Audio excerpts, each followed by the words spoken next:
Ya balik lagi ya, mungkin yang nonton ini pun masih ada yang ngomong aku malu nih bikin konten ya kan, mau mulai tapi nggak ada alat. Ya balik lagi sih, sebenarnya buat konten itu nggak perlu tunggu sampai bener-bener kita jago ngomong atau kita bener-bener punya alatnya dulu sampai wah secanggih apa, karena balik lagi konten kan viral gara-gara isinya kan. Kualitas yang bagus tuh konten kayak gimana sih? Ya pasti kan views dong, maksudnya kalau ukurannya dari views pasti organik ya. Ya. Views, tapi kan views bisa aja disuntik.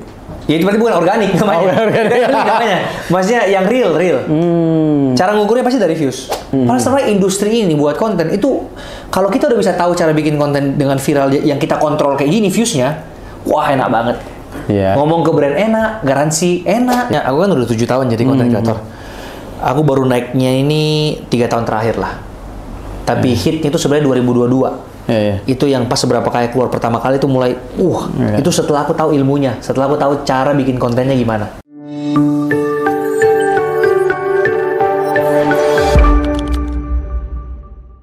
Samuel Chris, selamat datang. Thank you udah ajak main-main. Siap, sayang makasih nih udah mau datang. Waduh, aman.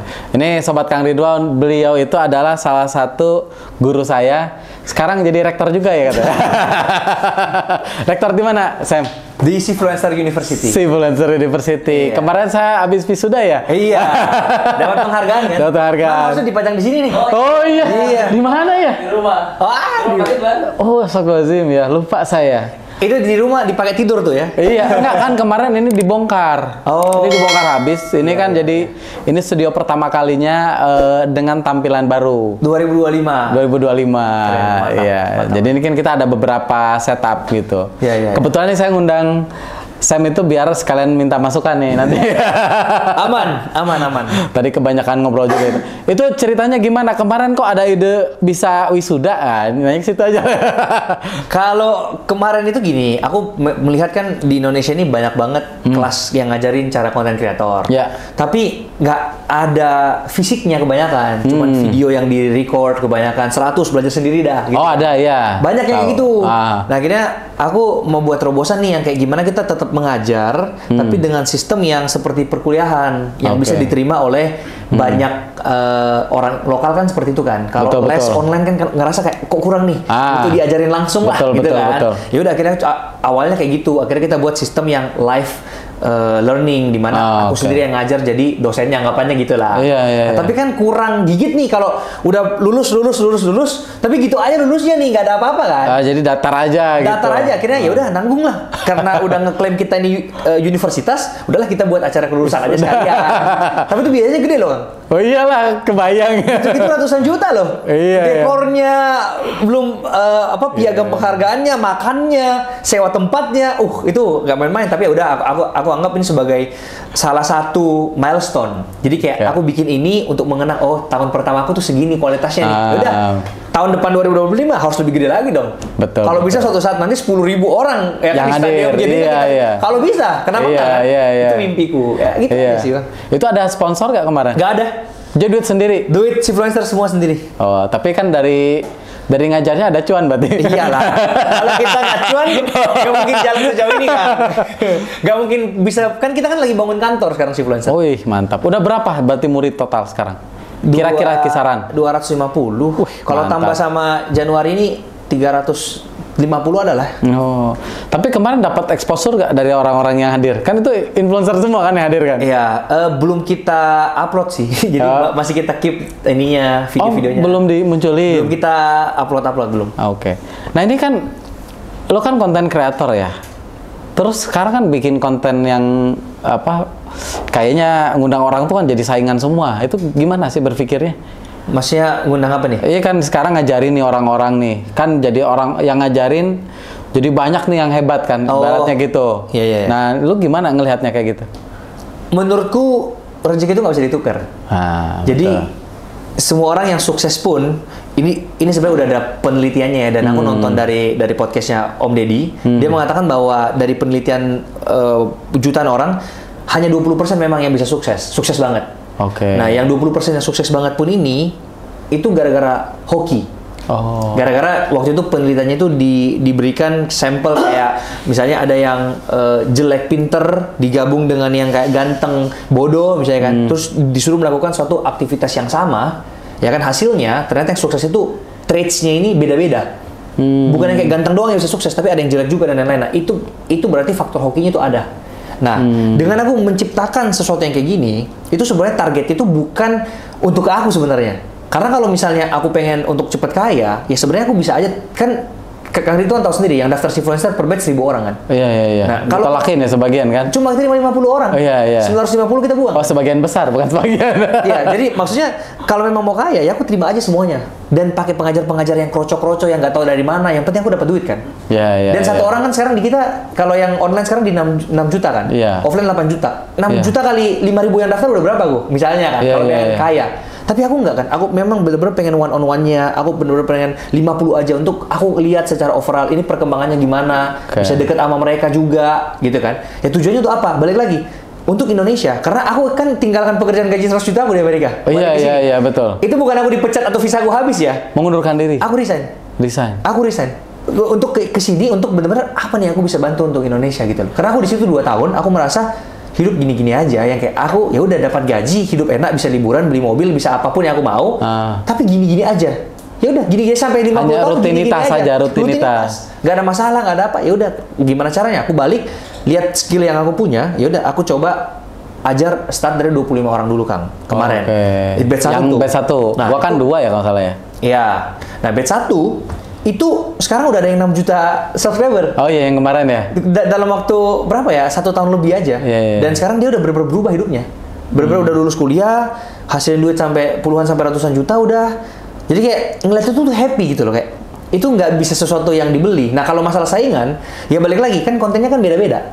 Dan di masing-masing market pun ada penontonnya masing-masing. Misalnya yang tadi yang aku sebutin itu muridku, dia di eksperimen. Ya udah, kan aku kan di bisnis. Kalaupun aku menciptakan yang bisnis pun pasti styleku dalam mendeliver sebuah konten dengan aku berpikir dengan konten yang aku buat itu akan berbeda pasti dengan orang lain. Nah, jadi itu tidak akan membuat, maksudnya gara-gara ada yang muncul-muncul baru-baru ini Sambal Kids akan tergerus, enggak? Iya, nggak akan sama juga ya. Nggak akan sama, dan pasti ada marketnya kok. Betul. Musik ada yang nonton, gaming ada yang nonton, horor ada yang nonton. Nggak mungkin kita semua punya satu selera yang sama kan? Semua suka bisnis. Wah, berarti yang horor gak ada yang nonton dong. Horor juga gede, prank juga gede. Jadi masing-masing ada porsinya masing-masing. Nah, ada rezekinya bisa dibilang kayak gitu ya. Ada rezekinya dan nggak mungkin ketukar. Takdir hidup seseorang itu, ini aku percaya banget ya, itu udah nggak bisa ditukar sih. Jadi kehokian itu nggak bisa dibeli pakai apapun. Nah, cuman tinggal gimana caranya kita mendapatkan hoki ini, ya dengan melakukan semua hal aja. Jadi jangan bilang enggak gitu loh. Coba aja dulu, kan kita nggak ada yang tahu. Kalau aku nggak coba jadi konten kreator, aku nggak tahu aku bisa sampai titik sekarang kan. Nah, itu kuncinya. Tapi lu pernah dengar nggak ada yang namanya hoki katanya? Kenapa tuh? Itu karena semuanya ada prosesnya gitu. Mungkin ada orang yang percaya itu, tapi dengan semua konglong-konglong yang aku ketemuin dan aku tanya kenapa bisa sukses, jawaban mereka selalu satu, ya hoki. Ada tambahan di situnya gitu ya? Pasti hoki, karena 3 orang bersaudara, ya kan, dapat gizi yang sama, pendidikan yang sama, keluarga yang sama, baju yang sama, tapi kok ada yang lebih kaya daripada yang satu? Kalau memang proses itu beneran nyata, harusnya 3-3 sama dong kekayaannya. Tapi kan nggak mungkin. Aku ada di titik sekarang, belum tentu adikku bisa sesukses aku, atau belum tentu aku bisa sesukses adikku nanti. Kan nggak ada yang tahu nih. Nah, itu faktor hokinya itu yang nggak bisa ditukar, makanya harus banyak berdoa. Karena pemberi hoki kan dari Tuhan. Iya. Iya kan? Gue pernah belajar sih tentang vibrasi. Bahasanya tuh ketika kita mau capai tujuan tuh kan ada faktor teknis, ada faktor non teknis. Faktor teknis kan lebih ke apa yang kita lakukan sehari-hari. Nah, mungkin hoki di faktor non teknis ya. Artinya kalau kita percaya dengan Tuhan yang memberikan jalan lah gitu, mengetuk hati seseorang. Karena gue udah melakukan sesuatu. Tapi kan ada proses tetap yang dilakukan ya. Nggak mungkin tidur-tiduran tiba-tiba hoki itu datang. Nggak mungkin juga kan. Makanya aku bilang, hoki kan kita nggak ada yang tahu cara dapat hoki gimana, gitu kan. Nah, cara menemukan hoki kita, ya lakukan semuanya yang aku bilang tadi. Ya, berarti lu hoki dong di sini. Hoki. Tapi hokinya ini aku cari kan. Kalau aku nggak coba jadi konten kreator, aku nggak mungkin bisa tahu kalau aku bakal di sini. Tapi aku pun perjalananku ke sini itu juga banyak hokinya. Oke. Kayak banyak hal lah, kayak contoh contoh nih ya, si influencer tuh tiba-tiba batch yang depan tuh bisa penuh tiba-tiba gara-gara aku kenal sama Ko Andrew. Gitu kan? Jadi Ko Andrew mempromosikan kelasku ke orang lain. Akhirnya orang lain tertarik dan beli. Nah, ini kan sesuatu yang nggak bisa kita jelaskan secara mau aku kerja keras sampai bego pun. Betul. Gimana caranya bisa kepikiran bahwa kelasku ini penuh gara-gara Ko Andrew punya teman? Kan nggak bisa gitu loh. Ataupun sebaliknya, misalnya yang kayak aku cuman pengen kayak diem gitu kan, tapi berharap sukses. Itu juga nggak bisa juga gitu loh. Gara-gara ya memang harus dikerjakan sih kehokian itu, kayak untuk ketemu Ko Andrew harus ada kenal sama dokter Richard dulu, harus ada apa, nah effort untuk ke dokter Richardnya itu gimana? Ya harus kita yang kejar lah. Anggapannya kayak syuting bola basket lah, ya kan? Masa sih kalau kita syuting bola basket sekali belum tentu masuk kan? Tapi kalau kita syuting 100 kali, masa dari 100 itu satu aja nggak ada yang gol? Ada probabilitasnya lah. Kalau satu gol, nah itu satunya ini hokinya. Nah tinggal begitu udah kena satu, dikerjakan. Sama dengan bikin konten, ya kan? Upload 100 konten, masa sih dari 100 nggak ada satu yang FYP? Nah kalau udah satu FYP, tinggal dipelajari kenapa ini FYP, diduplikasi, sukseslah kita. Nah itu. Maksudnya. Dan makin kesini makin FYP kan gitu ya? Iya, nah itu. Jadi lu nggak nyesel pindah ke Indonesia lagi? Nggak sama sekali. Karena akhirnya yang awalnya gajiku 100 juta di Amerika, pas sampai per bulan, pas sampai Indonesia, jauh. Berapa dong? Jangan. Tapi intinya aku bisa bilang, uang nikah aku bayar sendiri, uang rumah aku bayar sendiri, mobil juga bayar sendiri, udah gitu aja. Ya, artinya untuk dibanding Amerika udah lebih, intinya gitu udah ya. Lebih intinya. Berarti hitung sendiri aja guys ya. Iya. Oke. Nah terus sekarang kalau ngomongin konten ya, sampai kapan sih konten ini akan tetap ada ya? Kita kalau ngomongin siklus bisnis gitu, menurut tuh gimana lihatnya? Kalau sampai 100 tahun ke depan aku nggak tahu ya. Tapi kalau kita ngomong 10 tahun, harusnya sih masih oke banget. Walaupun dengan adanya AI ya. Karena aku melihat pun AI digunakan untuk memaksimalkan konten. Tapi tetap di belakangnya itu tetap harus ada orangnya yang mendeliver. Betul. Mungkin sosmednya akan berubah. Tapi kalau secara konten kreatornya itu bakalan tetap ada. Gitu loh. Jadi dalam 10 tahun ke depan masih oke ya? Masih oke banget. Walaupun sekarang udah banyak banget. Udah banyak banget. Karena sekarang itu semua orang udah sadar kan bahwa tanpa konten kita nggak bisa sukses di era sekarang. Betul. Susah lah, bukan nggak bisa, susah banget. Karena produk sebagus apa, ya kan? Anggaplah kita masak nasi goreng terenak nih, ya kan, satu dunia. Tapi kalau nggak ada yang tahu nih lokasinya di mana, nama brandnya apa, hanya keluarga-keluarga dan teman-teman kita yang doang yang tahu, ya gimana orang mau beli? Iya, kalau orang scroll sekarang di TikTok dulu atau di Google. Betul. Nah begitu pun sebaliknya kan, ada nasi goreng yang rasanya nggak enak, sorry ya nggak enak. Tapi gara-gara ada yang nge-review, bilang ini enak, antri panjang. Pas nyobain, be aja kan. Sering tuh aku kayak gitu. Sering sama. Nah, karena sekarang udah makin banyak orang yang nyadar tentang ini, akhirnya sekarang yang buat konten bukan cuma personal, brand pun bikin konten.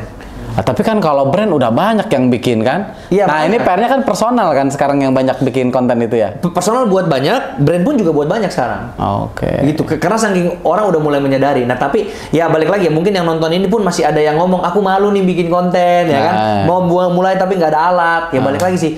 Sebenarnya buat konten itu nggak perlu tunggu sampai bener-bener kita jago ngomong atau kita bener-bener punya alatnya dulu sampai wah secanggih apa, karena balik lagi konten kan viral gara-gara isinya kan, bukan gara-gara editannya sampai gimana. Ini ujung-ujungnya isi kontennya itu yang akan menjadi raja gitu loh. Pernah nggak Kang Ridwan lihat konten yang bener-bener nggak ada editan, cuma ngomong doang di depan kamera gini, banyak tiba-tiba viral. Paling simpelnya kontennya Fadil Jaidi. Itu cuman pakai kamera selfie depan aja gini aja. Pak Bu di belakang. Berapa juta yang nonton? Gak ada edit, gak ada apa. Ya itu bukan gara-gara masalah bisa ngomong atau enggak, tapi gimana kita memikirkan isi kontennya itu sih. Betul. Jadi kalau mau jadi konten kreator ya mulai aja dulu. Tapi ya mulainya jangan langsung kayak mulai tanpa ilmu ya, tapi bisa belajar di internet kan banyak gratis sekarang. Iya, jangan yang gratis lah kalau belajar. Tapi buat yang mau gratis di internet juga banyak. Iya. Kan kalau kita mau investasi layar ke atas ya yang lebih bagus kan berbayar. Betul. Karena di situ kan diajarin how to-nya kan, termasuk kayak dulu kan waktu gua belajar ya, itu kan juga ada kayak dari Instagramnya ada, dari TikToknya ada gitu kan. Maksudnya menginfokan nih gimana nih cara algoritmanya, cara mereka bacanya seperti apa, kayak gitu ya. Iya. Itu bisa punya kenalan kayak gitu, itu gimana tuh, Sam? Kan nggak, ini kan dari Amerika nih, datang ke Indo nih. Nah itu bisa aku bilang sisi hokinya itu di situ. Jadi bukan aku yang mencari, tapi mereka yang datang. Oh gitu. Jadi kebanyakan koneksi-koneksi yang aku punya sekarang itu mayoritas mereka yang datang gitu loh. Oh, oke. Nah itu hoki juga sih, makanya gak susah aku jawab kan. Datangnya nge-DM apa gimana? Iya, kayak misalnya orang TikTok misalnya gitu kan. Ya langsung aja kayak nge-DM aku, hai namaku ini, aku dari TikTok. Aku boleh nggak jadi manajer partner kamu selama di TikTok itu kita yang bantuin dan lain-lain. Contoh gini deh, paling simpelnya deh. Kolaborasi aku kan dengan banyak orang udah ratusan sampai ya pokoknya ratusan lah, udah banyak banget aku collab sama orang. Tapi kolaborasiku yang nomor satu menurutku yang paling luar biasa itu adalah dengan Bapak Prabowo Subianto. Aku pernah collab sama Pak Prabowo. Collab gimana tuh? Aku interview, hai Pak gimana ini?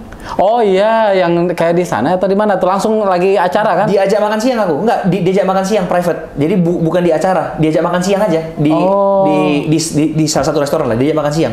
Itu kolaborasiku terluar biasa lah ya kan dengan Pak Prabowo Subianto. Kalau orang tanya, gimana caranya Samuel Chris bisa kolaborasi dengan Pak Prabowo Subianto? Aku pun nggak bisa jawab. Karena posisiku waktu itu lagi di Bogor, ditelepon. Saya besok diajak makan siang nih sama Pak Prabowo. Bah, aku kaget dong. Ini bener gak? Ini random banget. Kenapa Samuel Chris yang diajak makan siang sama Pak Prabowo? Tapi itu terjadi gitu loh. Nah, kalau kayak gini-gini kan gimana aku jelaskan secara kalian kalau mau sukses harus kerja keras, harus bangun pagi jam 5 subuh. Nggak bisa kan? Secara teknisnya nggak bisa dijelasin gitu ya? Nggak bisa. Ya karena mungkin, ya balik lagi ya, kehokian yang seperti ini datang ketika memang kita siap. Nah kadang seringkali kapasitasnya orang untuk menerima kesuksesan itu tuh cuma sekedar di tangan gini doang. Tapi dia berharap mau dapat air sebanyak di ember gitu loh. Tapi kalau Tuhan ngelihat kamu cuma siap segini, ditumpah sebanyak apapun, ini kan keluar. Jadi ya kita akan dikasih sesuai sama apa yang kita siap gitu loh. Nah di tahun 2019 itu pertama kali aku dapat 1 miliar pertamaku. Oke. Ya kan? Nah di tahun yang itu gara-gara AdSense-ku dari YouTube itu 150 juta per bulan lah. Dan itu selama 4 bulan berturut-turut. Jadi kurang lebih 600 juta di 2019 tuh.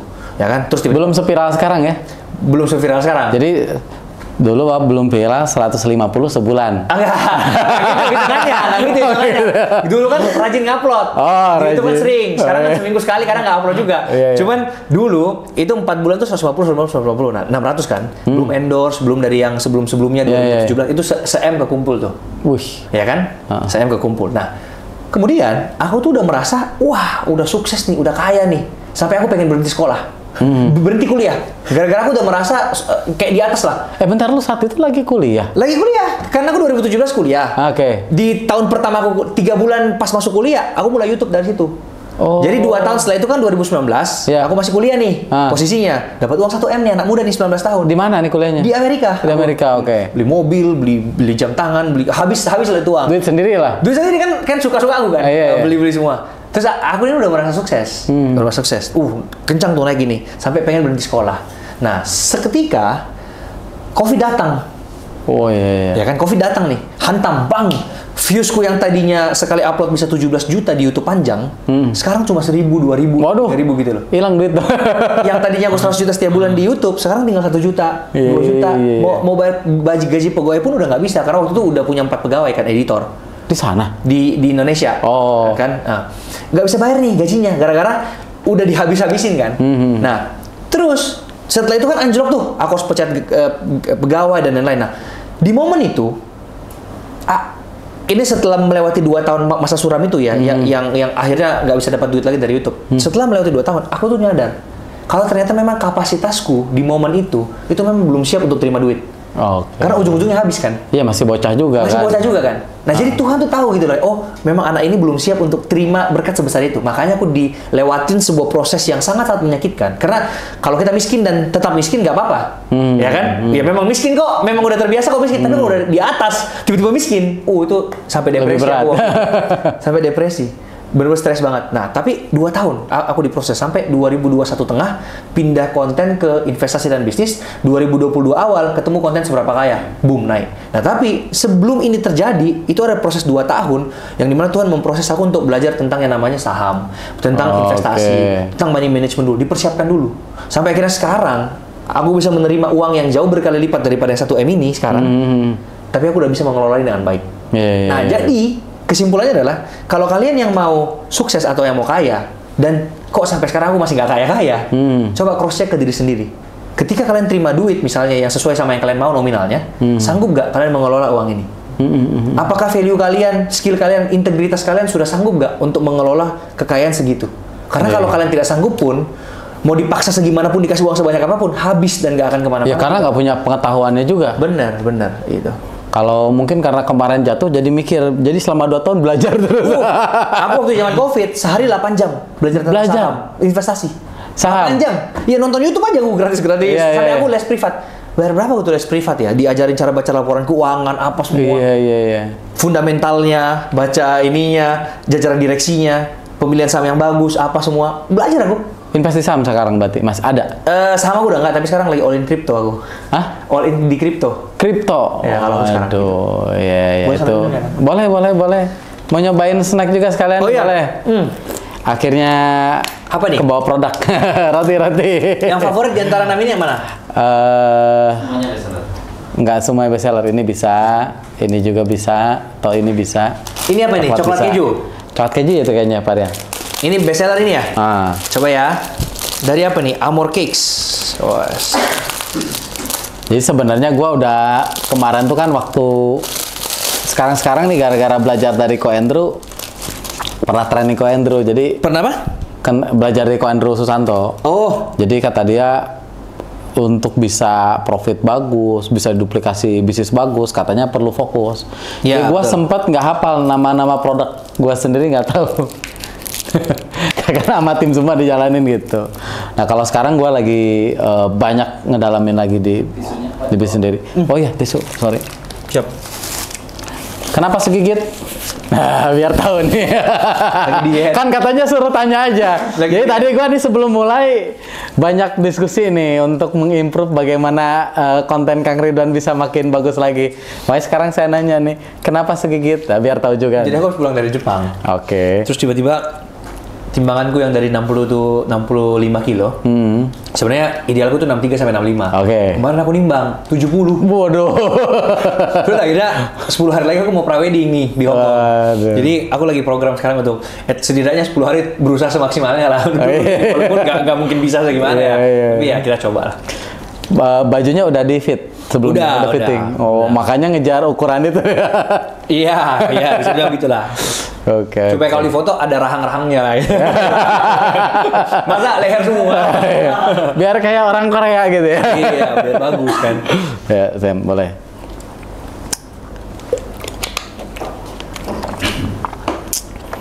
Nah, ini kalau dari konten digital apa? Ya konten kreator kayak gitu ya. Itu peluang dapat uangnya dari mana aja sih, Sam? Banyak, tapi paling gede pasti dari endorsement. Endorsement ya? Itu kalau kita ngomongnya sebagai kreator murni ya. Ya. Kalau kita ngomong bisnis kan beda cerita nih ya. Ya. Tapi kalau konten kreator murni, endorsement pasti paling gede. Karena AdSense YouTube itu kan per 1000 views di YouTube panjang ya ini. Ya. Itu kita cuma dapat 6.000 sampai 10.000. 6.000 sampai 10.000. Tergantung kontennya nih. Ya. Kalau entertainment mungkin di 4.000 5.000 bahkan lebih kecil kan. Ya. Nah kalau podcast karena sejam, jadi bisa lebih banyak 7.000 8.000 lah sekitar segitu kan. Oke. Nah itu bayangkan kalau berarti kita harus dapat 1 juta views untuk dapatkan 6 juta rupiah. Iya. Tapi sekarang untuk dapat 1 juta views di YouTube panjang itu susahnya amit-amit. Nggak gampang ya? Nggak gampang. 100.000 aja tuh bersyukur kita sekarang untuk YouTube panjang. Ya kan? Nah berarti sekali kita upload YouTube panjang cuma dapat 600.000 dong. Hidupnya gimana? Nggak bisa kan? Jadi YouTube itu buat tambahan kalau aku. Oke. Utamanya tetap dari endorsement. Jadi nguatin brandingnya di YouTube salah satunya gitu? Iya. Jadi YouTube itu kan ujung-ujungnya bisa masukin endorse di dalam videonya. Dari situ kan sebenarnya. Tapi di luar daripada itu sebenarnya diundang jadi bintang tamu dapat duit. Ya kan? Kecuali kesini doang kali ya? Oh ya. Ini kan kolaborasi namanya. Tapi kalau diundang misalnya di perusahaan buat ngajar atau di universitas buat ngajar tuh kan dapat duit. Iya. Kan? Terus dari jualan merchandise bisa juga kan? Kan konten kreator banyak jual baju sekarang, jual parfum, jual skill. Oh iya, jadi jualan justru. Atau jual skill. Misalnya dia kontennya tentang ngedit. Ya udah dia ngajarin orang cara ngedit gimana di kontennya lah ya. Setelah itu ya dijual jasa. Siapa yang mau videonya aku editin, dapat duit. Banyak sih sebenarnya monetisasinya, Bang. Oh, jadi intinya peluang dapat uangnya besar juga di konten. Besar banget. Besar banget. Kalau misalnya sekarang walaupun dengan banyaknya kompetisi ya, tetap aja kan mereka juga mencari alternatif ya. Kayak gua lah nyari KOL kan gitu ya. Kayak produk jualan makanan. Bener. Kan udah KOL satu, masa yang itu lagi. Kemungkinan kan nyoba yang lain juga. Betul. Nah, tapi tergantung nih. Kalau di situasiku sekarang, aku kebanyakan long term nih sama brand. Jadi sekali sama brand bisa 2 tahun. Dikunci jadinya kontrak. Bukan dikunci tapi gak ada kontrak supaya aku bisa terima yang lain ya. Kalau kontrak kan eksklusif kan. Aku nggak bisa terima yang lain dong. Aku nggak mau gitu juga. Tapi maksudnya karena kita mendeliver kualitas yang dimana pertama kita ada garansi. Misalnya minimal berapa views buat brand. Akhirnya brand juga jadi happy karena targetnya tercapai, omsetnya naik, teruslah ke kita lah. Karena dia ke yang lain kan belum tentu bisa sebagus kita misalnya dari sisi insight. Akhirnya pakai terus. Jadi sebenarnya tergantung sih. Cuman saranku untuk semua konten kreator ini di zaman sekarang, kita nggak bisa hanya sekedar nunggu bola. Dalam artian, followersku gede nih 5 juta misalnya followers. Brand akan datang sendiri ke aku kok. Nggak bisa. Karena orang sekarang yang ngejar bola. Kita yang harus ke brand-brand. Mau nggak nih kalau misalnya kita ajak kerjasama? Itu tuh bukan ngemis sebenarnya. Itu lo ngejapri via DM juga itu? Atau dari mana itu biasanya? Kalau sekarang udah enggak. Tapi waktu awal-awal pas nyampe Indonesia kan mulai dari nol lagi tuh. Itu aku sama Joy, kita bener-bener lewat email, lewat LinkedIn, lewat ya semua hal yang kita bisa kontak brand itu kita berusaha. Jadi satu brand dikejar, pokoknya di kontak gimana caranya bisa nyambung ke dia gitu. Betul, dan kalau nyambung meeting beneran ke kantor dia. Kita pitching, ada portofolionya kan, ini hasilnya sekian, program kita kayak gini. Gitu. Karena kalau nggak kayak gitu, nunggu brand yang datang duluan kesikat sama orang yang ngejar bola. Iya, orang lain ngejar, ada niatnya gitu ya. Ada niatnya. Ini kita ngejar-ngejar, kadang ke-skip juga DM-nya kan, itu saking banyaknya kan. Benar. Jadi lebih oke kalau kita ngejar-ngejar aja gitu. Nggak ada masalah kan? Nggak ada masalah. Nawarin kan, namanya jualan ya, kan. selama kita tahu kualitas kita. Kalau aku sih tetap punya prinsip, ini aku bukan ngemis namanya, tapi menawarkan solusi untuk mereka. Oke, yang pertama kali lu DM tuh gimana sih kalimatnya atau bahasanya gimana? Langsung aja, halo Kak, perkenalkan nama aku Samuel Chris, aku adalah seorang content creator dengan jumlah followers berapa, dan sekarang kita ada program yang udah terbukti bisa menaikkan omset dari perusahaan-perusahaan. Kita sudah bekerja sama dengan ini. Mau nggak kalau kita lakukan meeting lanjutan dulu untuk bahas lebih lanjut? Gitu. Jadi ketika mereka interest, pertemuan langsung ngajuin proposal gitu ya? Presentasi aja gitu? Iya, jadi kita ke tempatnya langsung bawa slides, kita jelasin aja. Sesimpel itu? Ya, tapi pada saat deal atau enggaknya kan belum tentu. Deal sama enggaknya. Ya, teorinya simpel maksudnya. Teori simpel, tapi pada saat kenyataannya kan ya. Kan nanti rate card-nya berapa, mau bundling berapa, mungkin ada negosiasi di sana dan lain-lain. Kan belum tentu deal. Tapi saranku memang harus kayak gitu di zaman sekarang. Karena kalau enggak, balik lagi ya, akan terjadi sebuah statement yang keluar dari mulut mereka bahwa content creator itu pemasukannya naik turun ya. Kalau lagi rame endorse rame, kalau lagi sepi endorse sepi. Padahal sebenarnya enggak kan. Kalau kamu yang kejar bola kan stabil terus tuh. Iya, konsisten. Konsisten dong. Toh kita ada target omset per bulan kok. Berapa yang karena probabilitasnya terjadi ya. Misalnya kita kontak 100 orang, yang respon berapa, yang closing berapa gitu ya. Betul. Dari pengalaman lu dulu waktu ngerintis gimana? Gambarannya 90% kita deal sih pasti. 90%. Iya. Kalau udah sampai yang didatangin ya. Kalau udah sampai dulu kayak gini, 90% pasti deal. Tapi kalau yang nolak-nolak atau yang nggak balas juga ada. Ada Kak? Kan kita nawarin dong. Kita menjanjikan sesuatu nggak ketika ke klien? Misalnya nanti garansi. Kalau aku berani kasih garansi. Karena aku tahu cara bikin konten viral gimana kan. Tapi buat orang-orang yang lain kan belum tentu bisa. Kalau viewsnya nggak nyampe sekian, maka itu nggak. Aku refund 50%. Atau aku gantiin dengan video sampai cukup viewsnya. Oke dong, win-win kan itu jatuhnya ya buat perusahaan. Win-win. Makanya closing rate-nya tinggi. 90%. Betul. Nah, banyak terjadi kesalahan orang-orang yang di luar sana pitching, tapi ngomongnya gini. Kalau sama kita minimal 1 tahun ya, Pak. Nanti kita taruh di logo Bapak di baju, di gelas, aman. Lah, kebutuhannya nggak itu. Nggak butuh, Pak. Maksudnya di baju, di gelas. Yang brand butuh apa? Conversion dong. Bisa nggak ketika kita promosi di tempat kalian, omset kita naik? Itu brand butuh kan. Bisa nggak kita promosi di kalian, brand awareness kita naik, viewsnya mencapai 5 juta views. Itu yang dibutuhkan sama brand. Kan nanti sebagian terkonversi ke sales kan, atau awareness-nya naik kan. Betul. Bukan urusan di labelnya dia. Betul. Mau kita taruh baju kalian nonton cuma 5 orang? Iya, nah itu dia. dan sok-sok kita minimal ngeloknya setahun ya. Lah lu siapa? Minta-minta ngelok setahun. Berapa gitu ya? Gak ada bukti. Agensi ya? Banyak. Nggak, konten kreatornya. Konten kreatornya yang kayak sosok gitu loh. Yang kayak, itu pun followersnya udah beli. Komennya beli. Buzzer gitu ya?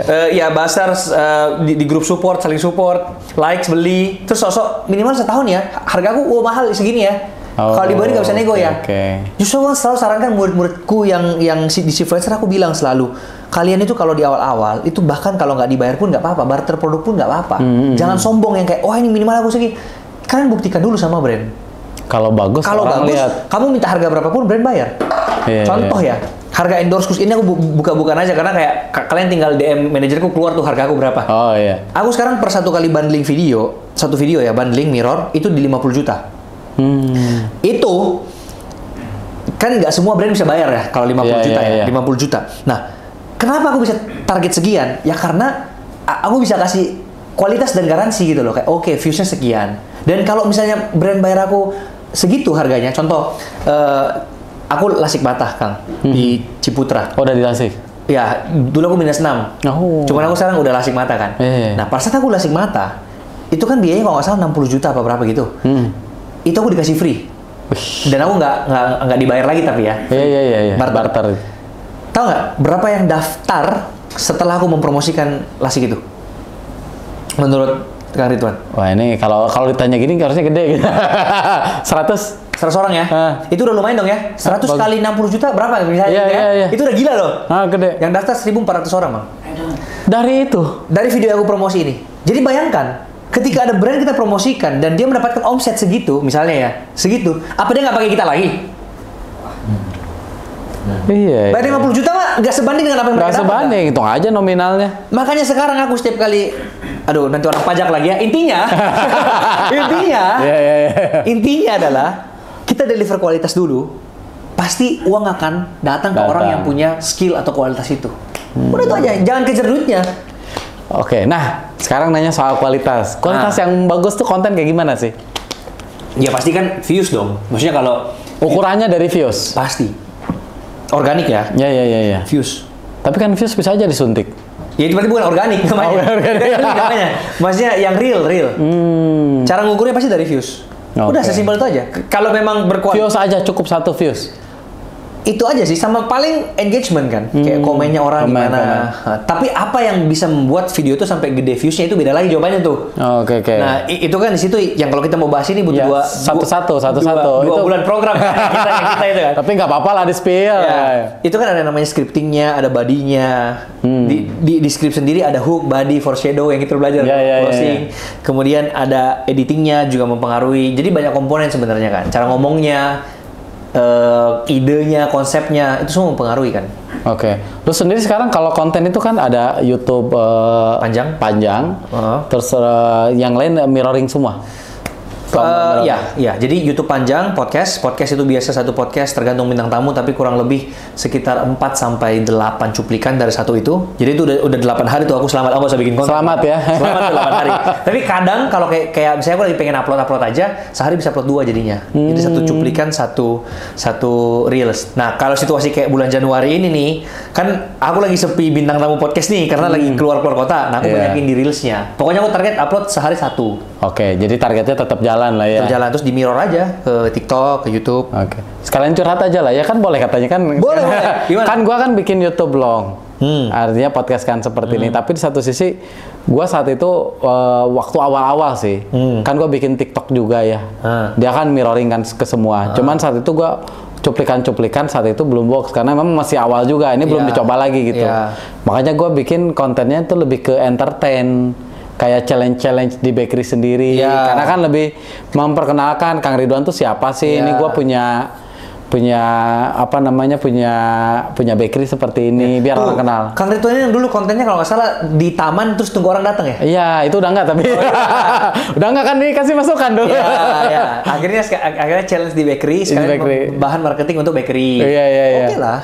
Masih oke ya seperti itu ya. Oke lah. Sebenarnya tidak jenis kontennya atau apapun tipe kontennya itu nggak akan jadi masalah. Tapi sekarang tergantung dari kitanya kan, mau mengarahkan ke target market siapa. Iya. Kalau menurut Kang Ridwan dari buat games-games kayak gitu bisa meningkatkan omset, why not? Nah, itu Karena dia. aku tahu salah satu toko emas di salah satu kota lain di Indonesia itu juga bikin kayak gitu. Jadi setiap bulan itu pakai undian, ada yang dapat kulkas, dapat kompor, dapat rice cooker, dapat TV. Tapi kan berapa sih harga TV dibandingkan sekali beli emas? Iya, betul. Tapi itu works bagi mereka. Jadi udah dilanjutin aja. Setiap pas undian tuh live di IG misalnya. Balik strategi masing-masing, gak ada yang salah, gak ada yang benar lah. Ide marketing Peren tolong jangan. Ya bisa jadi kan kontennya kan kita ada yang sekarang yang gimmick kayak ngasih tantangan-tantangan di bakery ya bisa atau jadi buy 10 get 1 free. Itu kan juga sering tuh kumpulin stempel. Iya, itu orang itu secara perusahaan jalan dia. Oh, iya. Tapi gua lebih ke kayak faktor supportnya aja sih. Karena kan sekarang itu memanfaatkan digital, tinggal mau atau nggak ngonten doang sih ya kalau sekarang itu. Gua kan dulu sebelum mau masuk ke dunia konten kayak gini berpikirnya panjang kali lebar juga. Saya jadi kayak aduh gua siap gak ya nanti kalau ada haters kayak gitu kan. Iya. Kan ada netizen yang head comment kayak gitu kan, kayak kalau dulu ya mikirnya wah panjang kali lebar, tapi kalau sekarang ya udahlah nikmatin aja gitu. Betul. Udah terlanjur nyebur nih masalahnya. Betul. Udah nggak, selama kita makan juga pakai duit sendiri, ngapain kita bikin orang lain? Betul. Nah sekarang kita ngomongin soal personal branding dan juga corporate branding, kan ada ya bahasanya seperti itu ya. Ini kan konten itu kan bisa salah satunya itu nguatin untuk personal branding, dan ada orang yang dulu ini kalau nggak boleh disebut mungkin nanti tinggal ditit aja kali ya. Iya. Kan waktu di batch yang sama nih kita pernah ada, gua tuh satu kelas sama grupnya di Chatli ya. Oh iya. Itu kan dia lebih ke apa namanya Dokter. Athena ya. Iya. Dokternya kan dia hampir setiap store-nya itu dokternya di kita. Iya, dokternya kan bikin konten juga untuk brandnya, iya, untuk personal dokternya juga, iya gitu. Betul. Itu ngelihatnya gimana sih Sam sebetulnya? Sebenarnya kalau kita ngomong secara personal branding. Bentar, ini boleh dimunculin nggak yang tadi? Nggak masalah. Nggak masalah. Nggak masalah. Udah pernah tahu kok bahwa dokternya Dr. Richard semuanya tuh diajarin cara konten. Ya, itu. Kan lagi sensitif. Nggak apa-apa. Nah, cuman gini, personal branding sama corporate branding pasti kan beda nih. Ya. Ya kan, karena tujuannya aja beda. Satu untuk dikenal orang sebagai siapa. Ya. Dan satu untuk mendatangkan leads. Ya, atau mendatangkan uang kan. Betul. Jadi jenis kontennya pun akan berbeda. Nah, jadi kalau kita ngomongnya secara personal branding nih misalnya, yaitu balik lagi nih, kita tujuan kontennya apa? Balik ke tujuannya nih. Karena kan tujuan orang nonton konten ada 4 nih. Edukasi, inspirasi, ya kan? Entertainment, sama edutainment. Ya kan? Nah, kita mau yang ke arah mana ini, itu tergantung dari kita mau dilihat orang sebagaimana dan tujuannya mau ngapain. Target marketnya siapa? Karena setiap masing-masing ini ada positif dan negatif. Misal entertainment, gede di followers, tapi daya beli kurang. Oh, orang nonton doang gitu ya. Edukasi, gede di daya beli, viewers kurang, followers kurang. Jadi PR sendiri. Pilih jalan yang kamu mau tuh ke arah mana. Dan gak ada yang salah ya? Dan gak ada yang salah. Kalau aku di posisi sekarang, ini beda dari dulu ya. Kalau 5 tahun yang lalu aku lebih pilih entertainment. Supaya ada followersnya dulu nih. Kalau sekarang aku lebih pikirin uangnya daripada viewsnya. Iya. Jadi sekarang aku arah edukasi. Jadi tergantung sekarang mau gimana, dan di tengah-tengah mau switching pun itu nggak ada masalah, nggak akan jadi masalah gitu. Nah, sedangkan yang di sisi satu branding, yaitu beda lagi main gameplaynya. Kita buat konten untuk menjual barang. Jadi pasti di tengah-tengahnya ada promosi sedikit ke barang, ada ini. Tapi tetap dengan cara yang benar, tetap dengan buat konten yang ujung-ujungnya viral kan. Nah kayak gitu aja sih. Oh, jadi dan idealnya dua-dua. Enak Kang aku. Oh, lagi. Ya, enak nih soalnya. Tergoda lagi. Iya, diet gimana diet nih? Besok aja lah. Tadi sebelum mulai udah ngomong soalnya kan, gue lagi diet katanya, makanya tadi nawarin, udah deh segigit aja. Nambah ya? Nambah gigitan. Gimana Bang? Oke, thank you. Nih bantuin promosi juga nih kayaknya. The best. Jadi intinya, perlu nggak sih personal branding jadinya? Kan kalau corporate branding perlu, dan itu bisa dijalanin sama tim kan? Tapi apakah personal branding itu perlu atau enggak? Kalau harus sih, seandainya perlu deh. Perlu atau enggak? Gini, kalau memang brandnya sudah ada personal branding, maksudnya brandnya udah kuat, contoh kopi kenangan. Oke. Foundernya nggak perlu personal branding. Karena secara nggak langsung dari brand yang udah terkenal ini udah bisa menarik nama si founder untuk terkenal juga. Oke. Tapi kalau situasinya kayak aku, kan si influencer ini belum ada kan dulu. Iya. Tapi Samuel Chris udah ada. Iya. Nah itu perlu. Jadi personal branding dulu, menguatkan diri, baru jualan bisnis. Iya. Ini bisa membantu bisnisnya untuk grow. Jadi kayak gue juga kan bisnis sudah berjalan kan ini. Berarti kan membantu bisnis gue kan. Bahasanya gue dari awal juga kan gimana caranya orang kenal. Makanya gue bikin konten-konten di bakery kan no problem kayak gitu ya. Betul. Jadi itu perlu ya kalau misalnya ya, brandnya lebih kuat. Intinya salah satu lah. Ngebantu kan ya. Ngebantu. Kayak contoh Uniqlo. Nah, ketika Uniqlo brandnya udah gede dan diketahui oleh seluruh orang, foundernya nggak perlu personal branding lagi. Kan Uniqlo udah gede nama brandnya. Otomatis orang tahu foundernya Uniqlo siapa. Contohnya kayak gitulah. Iya. Salah satu lah. Ya fokus ke satu aja dulu.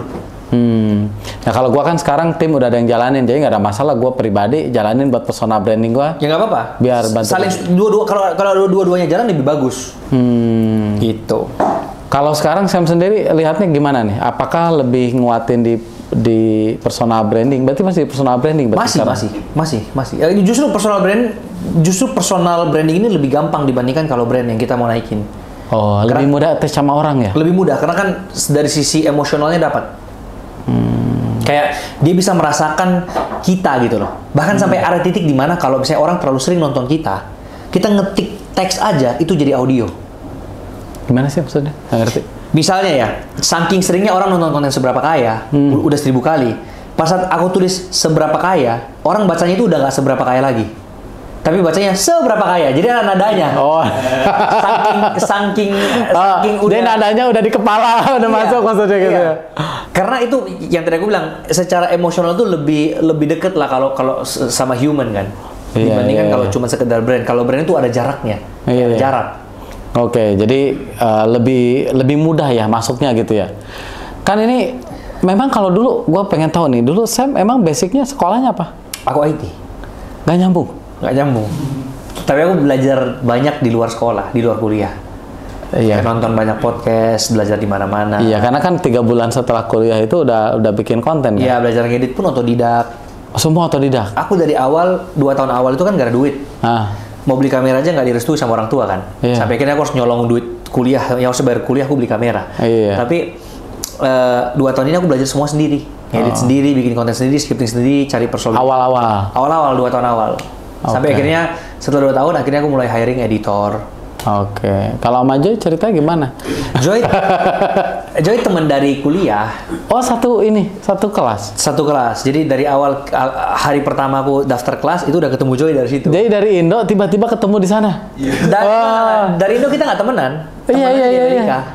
Dari Indo tiba-tiba ketemunya di sana gitu. Ternyata satu jurusan. Akhirnya kita ambil kelasnya bareng terus yang sampai sekarang udah 8 tahun bareng lah. Wah. 7 tahun. Udah bestie lah ya?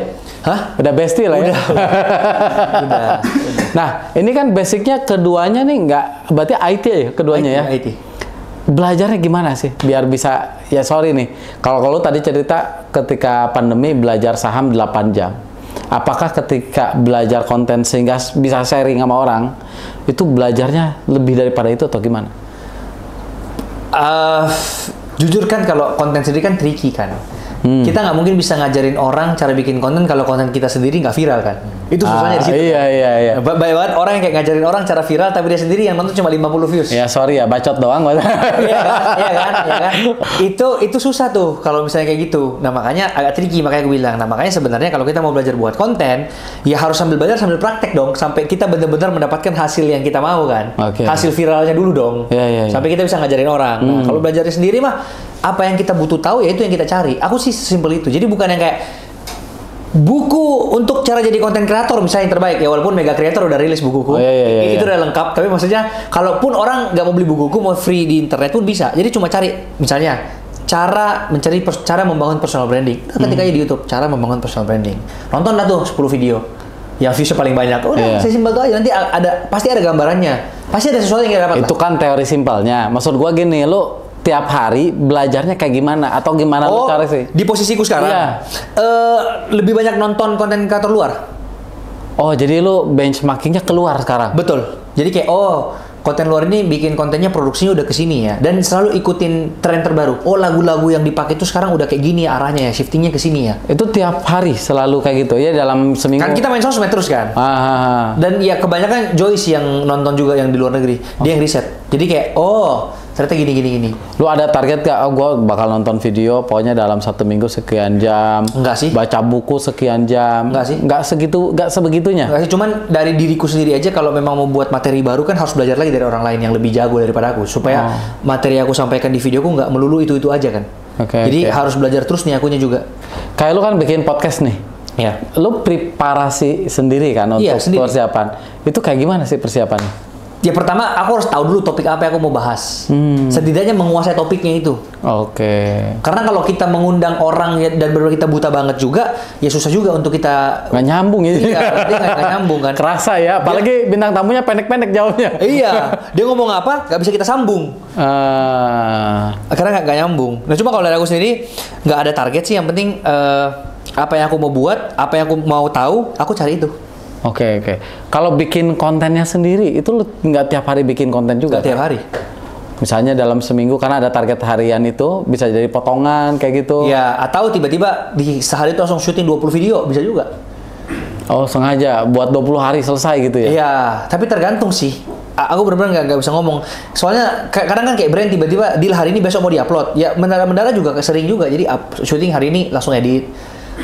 Fleksibel aja sih. Kita mah konten kreator fleksibel aja kan. Oh iya, waktunya juga ya. Kayak sekarang mau prewed, yang lain geser dulu gitu ya. Iya, atau kan di Hong Kong kan juga bisa syuting juga kan. Sekalian. Kan kalau konten edukasi kayak gini kan enak, cuma pakai tripod, taruh kamera, ngomong enak kan. Nah, justru kan yang mahal itu kan di sini freedomnya. Kayak orang rela tukar duit seberapa mahal pun demi freedom kan sekarang. Kalau sekarang kan Ridwan misalnya punya uang sampai 8 triliun, nggak usah deh. Yang 3 triliun tuh yang kemarin. Yang berapa? 300 triliun. 300 triliun. Tapi di penjara selama-lamanya Kang Ridwan mau? Jangan. Karena kan di penjara kan. Iya, nggak freedom. Nggak freedom kan. Iya, cuma ya gitu, dapat duit banyak juga ya. Makanya, tapi bisa kan? Maaf, jangan. Oh iya. Kayaknya itu di negara lain deh. Iya, di sini. Di Konoha. Iya. Bukan di sini. Indonesia mah nggak mungkin. Indonesia nggak mungkin. Nggak kalau Indonesia. Udah aku bantuin menyapu tuh. Aman. Nah, kalau untuk konten-konten pemula nih ya, kan kebanyakan tuh ada yang ragu bikin konten, ada yang malu juga, terus ada yang nggak works juga kan bikin cara konten.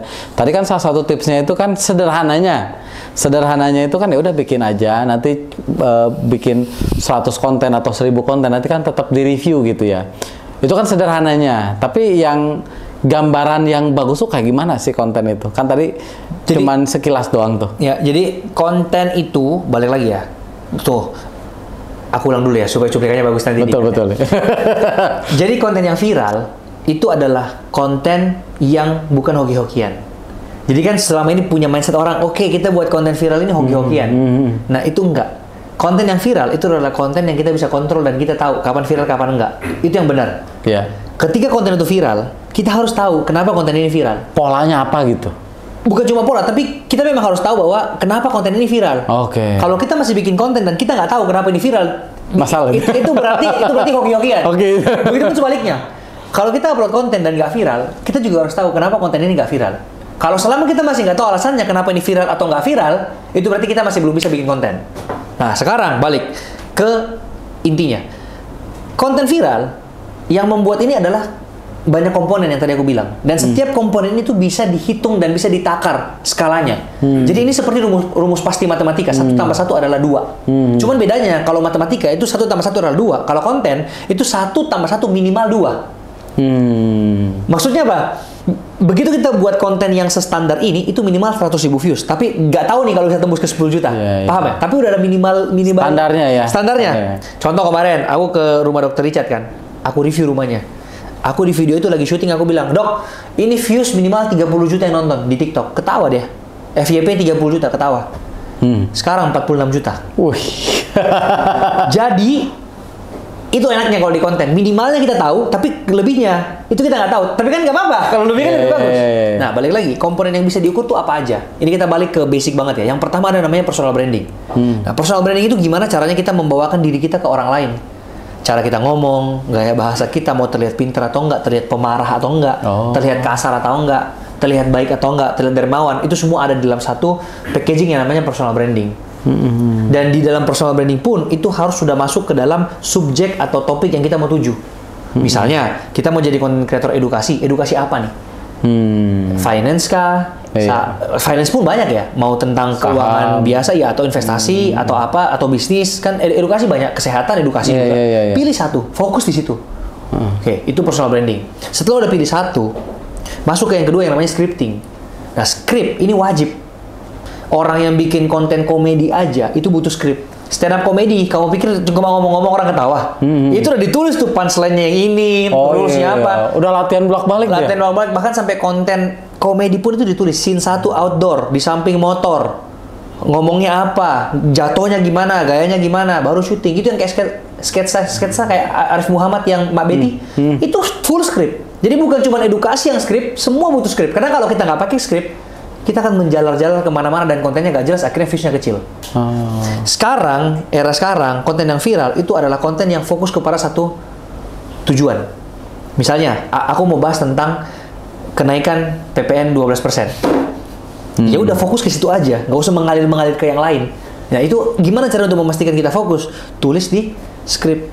Nah, di dalam script terpecah menjadi banyak hal. Ada yang opening atau yang namanya hook. Ya kan? Hook ini gimana cara mengambil attention orang, gimana orang tertarik dulu tuh. Di awal ya. Hook banyak, bisa aku jatuhin ini kayak, sorry, tunggu ya guys. Oh ya, jadi aku cuma mau ngomong, jangan lupa beli. Itu udah hook. Ya kan? Banyak hook. Ada namanya, jatuh lagi, ngomong lagi. Tahu nggak? Jadi hooknya ada terus kan? Udah biasa bikin konten ini. Maksud gue ya. Nah, itu hook. Hook bisa dari kata-kata. Kemarin aku habis ketipu 1 miliar. Pasti dinonton orang. Nggak mungkin nggak. Hook pun banyak, ada negatif hook. Hook kalau aku pecah lagi, udah lah, makanya kalian join influencer dulu aja lah. Intinya itu ya, hook. Kemudian ada body. Body gimana badannya ini singkat, padat dan jelas. Aku bahas konten seberapa kaya Ronaldo. Masa aku bahas Ronaldo lahir di Portugal, di anak berapa, kan nggak nyambung. Nggak nyambung ya. Iya, bahas uangnya berapa, rumahnya berapa, mobilnya berapa, sudah poin. Itu body. Ya kan? Terakhir ada namanya closing. Nah, closing ini bisa CTA, suruh orang komen, suruh orang join influencer, suruh ya kayak gitu-gitu lah. Nah, itu kan script. Kemudian yang ketiga ada yang namanya cara syutingnya, cara bawanya. Nah, pada saat contoh ya, ngomong, guys, kemarin aku habis ketipu 1 miliar. Kan gak nyambung, masa aku sedih tapi aku ketawa. Harusnya kayak, waduh guys, pusing banget aku. Orang kayak, kenapa nih? Itu tuh bisa jadi hook juga. Udah cocok jadi aktor nih kayak. Nah, jadi cara pembawaan, ya kan, cara ngomong, kecepatan kata. Kalau ngomongnya lambat banget kayak gini juga, orang nggak akan nonton sampai habis. Iya. Karena orang nggak fokus gitu kok. Paham maksudku? Nah, terus akhirnya editing harus yang dinamis, ya kan, cepet berubahnya dan lain-lain. Emang kalau guru yang ngajarin beda ya? Sama yang terakhir, ya details-details yang minor lah, kayak misalnya captionnya. Apakah captionnya nyambung nggak sama videonya? Apakah captionnya ini bisa menarik perhatian orang untuk sampai komen nggak dan lain-lain? Membantu melengkapi itu ya. Kurang lebih itu secara garis besarnya tentang konten yang berkualitas. Nah, masing-masing komponen ini itu bisa diukur. Jadi pas kita upload konten dan nggak viral, kita lihat yang mana nih yang buat nggak viral. Oh, editingnya nih terlalu old school, terlalu jelek nih editingnya nih. Oh, cara ngomongku nih terlalu lama nih. Next time perbaiki dong kompor ini dan ini. Jadi dievaluasi terus. Iya, kalau nggak naik, next time perbaiki yang rusaknya di mana gitu loh. Nah, kalau masih rusak lagi, evaluasi lagi. Perasaan udah bagus nih editing ya. Perasaan udah bagus deh ini. Kenapa ya? Kayaknya isi kontennya kurang viral deh. Berarti masalah di mananya? Di personal brandingnya kan yang di awal. Pemilihannya itu terlalu aneh misalnya gitu. Ganti di sini. Jadi diukur semuanya, bisa. Bukan yang kayak upload ini. Hari ini berapa views aku ya? Berapa ya? Nggak tahu kan? Tahu-tahu naik, 1 juta happy. Besok upload, kok cuma 5.000? Itu kan jadinya hoki-hokian gitu. Padahal sebenarnya industri ini buat konten itu, kalau kita udah bisa tahu cara bikin konten dengan viral yang kita kontrol kayak gini viewsnya, wah enak banget. Ngomong ke brand enak, garansi enak. Ya, berhan pengalaman sendiri kan. Iya. Mau jualan apapun sold out. Aku jualan influencer gak pernah ads. Iya. Itu upload video viral, bahkan Kang Ridwan join ke aku dari dari videoku aja yang muncul di FYP. Saya lupa ya. Udah lama ya. Oh iya. Udah lama. Kayaknya dari video sih. Dari video kan harusnya. Itu aja kok sih. Nggak boleh Oke, Sam, terakhir deh minta tips nih dari Sam buat konten kreator baru. Kira-kira apa tipsnya? Tips untuk bisa sukses? Iya, sukses. Belajar dulu sih, cara-cara lain. Dulu aku pernah ada di posisi kalian yang maksudnya, aku kan udah 7 tahun jadi konten kreator. Aku baru naiknya ini 3 tahun terakhir lah. Tapi hitnya itu sebenarnya 2022. Itu yang pas seberapa kali keluar pertama kali itu mulai, itu setelah aku tahu ilmunya, setelah aku tahu cara bikin kontennya gimana. Nah selama aku nggak ngerti cara membangun personal branding gimana, cara menulis skrip yang baik gimana, cara ngedit gimana, aku nggak akan bisa membuat konten yang viral. Sesimpel itu aja. Jadi belajar aja dulu, investasi layar ke atas dulu. Iya, wadahnya gedein ya. Wadahnya gedein gitu kan. Kalau udah bisa, ya mau buat apapun jadi enak gitu loh. Karena dan ini berlaku untuk semuanya, bukan cuma buat konten kreator. Aku mau bisnis pun kalau aku nggak tahu cara mengatur laporan keuangan, aku nggak tahu cara marketing, nggak tahu cara membangun produk, bangkrut bisnisnya. Jadi mendingan belajar dulu aja daripada belajar dari pengalaman yang menyakitkan. Kan banyak orang yang bilang kayak, udah kalau aku sih belajarnya dari belajar sambil dikerjakan, gitu kan. Nah kalau kayak gitu kan sebenarnya sakit ya buat yang gagal ya. Kalau aku selama kalian bisa belajar dulu sebelum mengerjakan, kenapa enggak gitu loh. Tapi bukan berarti kayak belajarnya sampai lama tapi nggak mulai-mulai ya. Maksudnya kayak makanya aku bilang butuh tahu apa, belajar itu dulu aja supaya bisa melangkah gitu loh. Nah mau bisa ngedit kan. Cut dulu yang paling pertama kan. Nah, belajar cut dulu aja. Nanti setelah udah tercut, butuh apa lagi? Tambahin lagu. Baru belajar tambahin lagu gimana? Betul. Bukan belajar cara cut, belajar cara lagu apa, tapi nggak jalan-jalan nih. Nah, maksudku gitu. Kayak action ya. Kayak action. Tahu doang. Tahu doang jadinya. Kalau bahasa pengusaha tuh ahlul workshop katanya. Ya workshop sana, workshop sini, tapi nggak praktek-praktek. Karena ini konten kreator tuh perlu praktek ya. Betul. Oke. Jadi kalau sobat Kang Ridwan pengen belajar lebih detail, bisa ke Sifluencer ya. Bahkan udah ada kampusnya. Nah, nanti ini boleh izin taruh linknya di bawah nggak? Boleh. Tapi kita udah sold out sampai Maret, jadi Maret lagi baru buka. Oh, Maret ya. Ya, gitu. Baru Maret, jadi sampai Februari udah full? Iya, full. Bukannya 17 Maret lagi, maksudnya start batch-nya 17 Maret. Dan ada seleksinya juga ya? Iya. Dilihat dulu gitu ya? Betul. Jadi coba daftar aja dulu teman-teman ya. Iya, oke. Thank you banget Sam, sukses ya. Thank you. Sukses.